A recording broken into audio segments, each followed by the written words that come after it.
Advancing out of Normandy and Brittany in August 1944, the US Third Army, along with several other US, British and Canadian armies, had pursued the retreating Germans almost to the western border of Germany itself. But the Third came to a halt on the Moselle River, just outside the heavily fortified city of Metz on the 31st of August, as Allied supply problems temporarily halted the advance all along the front. This was frustrating for all Allied commanders, and perhaps none more so than General George S. Patton, the U.S. Third Army's commander, a renowned fighting general who had led U.S. forces successfully in North Africa and Sicily before D-Day. Patton, nicknamed Old Blood and Guts by his men, was a controversial figure, famous for his foul language and his humor, and for his twin pearl-handled pistols that he wore around his waist, and for his aggressive handling of the forces under his command. In fact, Patton was the general the Germans most feared. The halt to the Allied advance allowed the Germans to reorganize their defenses, and when Patton resumed pushing east in early September, his army became instead locked into a 10-week battle to capture Metz, and he established his headquarters in the nearby French town of Nancy.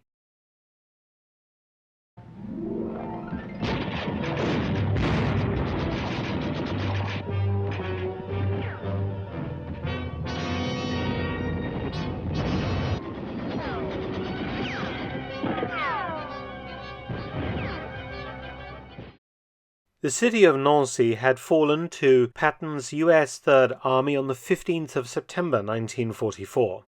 Nancy was the capital of the French province of Lorraine, which together with neighboring Alsace had belonged to France or Germany at different times in history, and since 1940 both provinces had been annexed by Germany. The Germans actually withdrew from Nancy without a fight as Task Force S, comprising the US 35th and 80th Infantry Divisions and 200 members of the French resistance, had occupied the city with ease. Almost all of the fighting during the 10-day battle for the city occurred outside of it, which meant that most of the city was undamaged. Nancy was in excellent condition and contained large former French barracks that had been hastily vacated by the occupying forces, and various U.S. headquarters began moving into the city almost immediately as U.S. units fought the Germans to the east. Major General Manton S. Eddy's U.S. 12th Corps headquarters, consisting of 300 male and female personnel, arrived on the 18th of September. Its forward echelon took over the École des Beaux-Arts on Avenue Beaufort. On the 19th of September, 12 Corps rear echelon moved into Cité University, occupying student dormitories and an adjoining chateau. Patton's Third Army headquarters, consisting of some 1,000 male and female soldiers, moved 90 kilometers southeast from Étain to Nancy. Those Victorian French Army barracks, Caserne Molitor, Landremont, and Blandin, existed in southwest Nancy, and Third Army took these over, plus a hospital. Forward echelon used Caserne Molitor as its main headquarters from the 13th of October, Patton conducting his daily meetings here and meetings with other top Allied leaders, such as Generals Eisenhower and Bradley. Caserne Landremont became advance headquarters for the 19th Tactical Air Command, the U.S. air element supporting the Third Army operations. Army Air Force officers were billeted at the Excelsior Hotel in Nancy.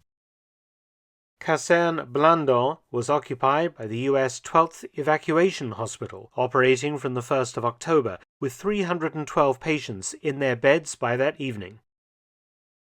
Patton, of course, required a personal residence, and the large mansion of the Paul Cavalier steel manufacturing family, No. 4 Rue des Auxons, was provided. Its cellar was bomb-proof, and it had a former German guardhouse by the main gate. Patton moved in on the 13th of October 1944.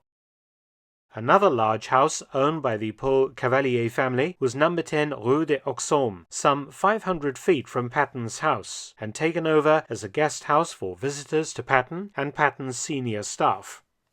However, it was not very long before the Germans knew all about the US headquarters in Nancy and determined to do something about them. Lorraine had a few German railway guns that were still operational, and many specially fortified tunnels to hide them in when not in action, as the Allies had total air superiority over the region by this time.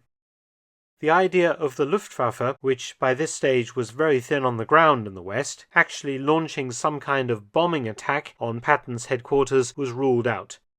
Allied air superiority meant that such an attack would have been suicidal. Around the heavily fortified city of Metz, the Germans had located, however, several railway guns. The railway guns in question were Krupp K5Es, of which the Germans had about a dozen still in operation. These 28-centimeter caliber weapons, mounted on huge railway carriages, were nicknamed Schankebertha, or Slender Berthas, by the Germans, and could lob a shell weighing 255 kilograms up to 39 miles away at 3 times the speed of sound. A special rocket-assisted shell could fly up to 54 miles, though with less accuracy.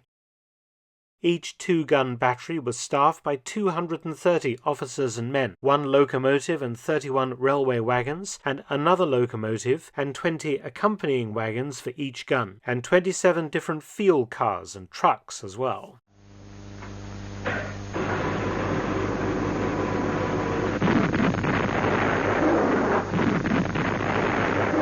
Guns were located at Ebersviller, 25 kilometers northeast of Metz, at Beauzonville, a town 35 kilometers northeast of Metz, and 7 kilometers further on at Teschen.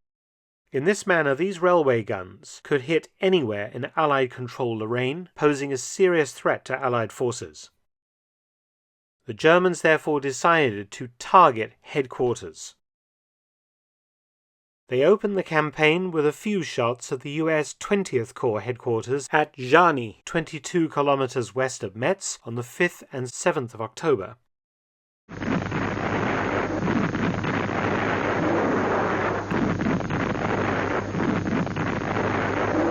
The US organized counter-battery fire using 8-inch howitzers with a range of 17 kilometers, fired at the railway gun at Ebersviller, damaging it.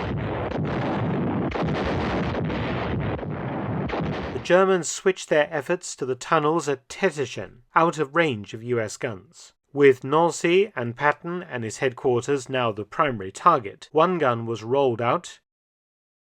Using rocket-assisted shells, the Germans could hit Patton's headquarters.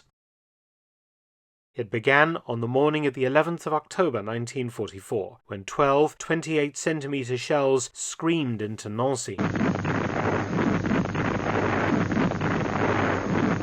Though the shells caused extensive damage, no casualties occurred, but the distant shelling created terror in the US headquarters staff. The guns were able to spread their shots over the city. Shells 9, 10, and 11 impacted close to the 12 Corps headquarters in the Fine Arts School, one destroying the Théâtre de la Passion, just 300 yards from General Eddy's headquarters. Eddy ordered the German guns found using sound ranging and signals intelligence. 20 Corps headquarters at Jarry received another 20 shells on the 19th of October. Then it was the turn of Nancy again.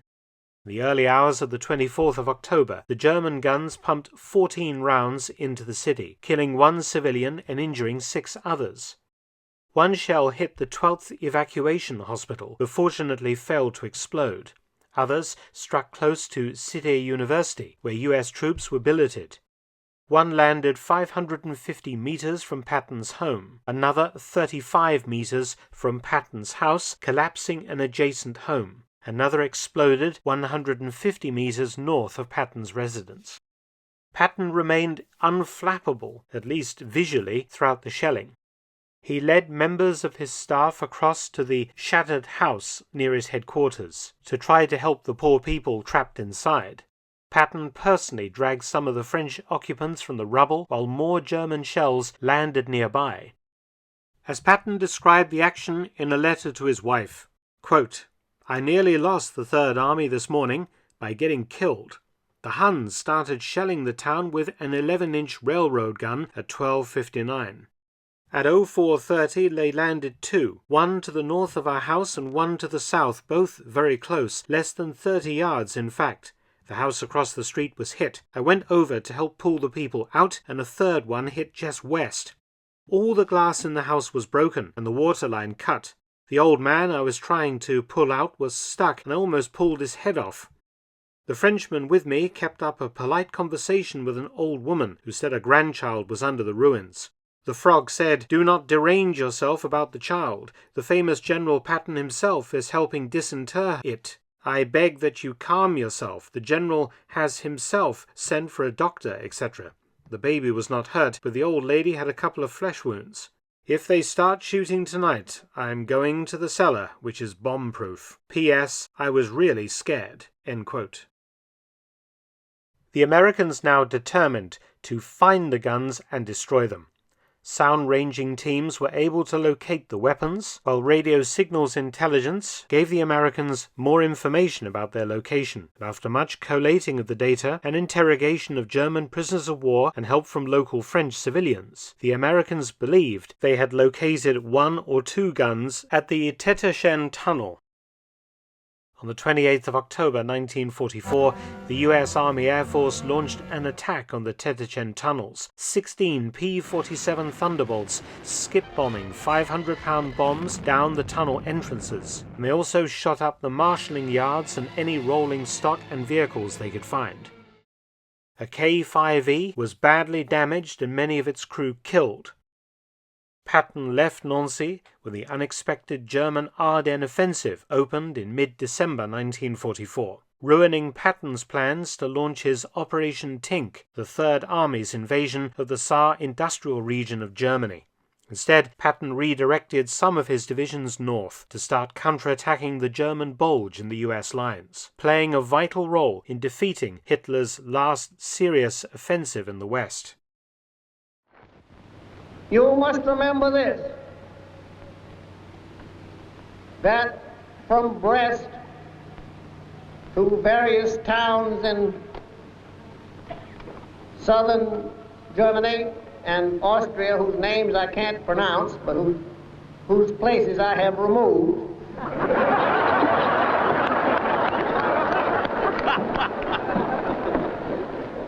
the trail of the Third Army and the 19th Tactical Air Command and the 8th Air Force is marked by more than 40,000 white crosses, 40,000 dead Americans. Thanks for watching. Please subscribe and share, and also visit my audiobook channel, War Stories with Mark Felton. You can also help to support both of my channels at PayPal and Patreon. Details in the description box below.